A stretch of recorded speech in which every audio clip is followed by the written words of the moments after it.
Ada ayat yang sudah dihapus. Ada ayat yang sudah dihapus betul-betul udah nggak ada di mushaf. Ada yang ayat itu menghapus tapi masih ada. Contoh, ini masih ayat yang masih ada tapi sudah dihapus. Di surah Al-Imran, ya ayyuhalladzina amanu taqullaha haqqa tuqatih. Haqqa tuqatih artinya sebenar-benar takwa. Ya, wahai orang-orang yang beriman, bertakwalah kalian dengan sebenar-benar takwa. Itu sejak ayat itu turun, para sahabat itu sampai ada yang tidak tidur kecuali dia isi dengan ibadah.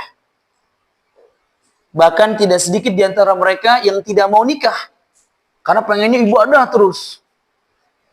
Bahkan menjadi berat. Ayat itu menjadi berat bagi para sahabat. Di antara mereka ada yang kakinya bengkak, bahkan tidak sedikit keningnya keluar nanah saking lamanya sujud. Ayat itu. Ya. Ya ayyuhalladzina amanu taqullaha haqqa tuqatih. Kemudian ayat itu dimansuh, diperingan dengan ayat yang lain. Fattaqullaha mastata'tum. Bertakwalah kalian kepada Allah dengan kadar semampu kalian. Dulu sahabat itu luar biasa. Tapi karena Allah melihat ya mereka sampai tidak kenal waktu. Jadi kalau teman-teman baca dalam sejarah, itu yang baca Quran pagi hatam, malam hatam, itu banyak di antara para sahabat demikian. Bahkan tidak sedikit di antara sahabat bisa menghatamkan Al-Quran antara salat satu dengan salat berikutnya. Jadi antara salat satu dengan salat yang lainnya itu sudah hatam Quran. Zuhur dengan asar itu sudah hatam tuh. Di antara zuhur dan saking apanya?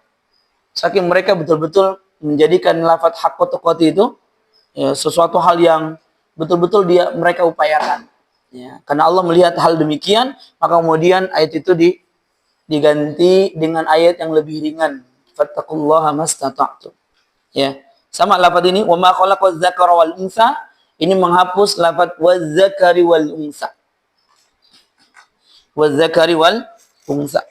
Makanya patokan mushaf yang ada saat ini adalah patokan mushaf sesuai dengan Rasm Utsmani, dan Rasm Utsmani itu patokannya adalah setoran terakhir Nabi sallallahu alaihi wasallam sebelum beliau wafat. Jadi Nabi sallallahu alaihi wasallam sebelum wafat itu membaca, diperdengarkan bacanya seperti apa ya, sampai kemudian itu jadi patokan. Itu menjadi patokan dalam penulisan dan dalam periwayatan bacaan.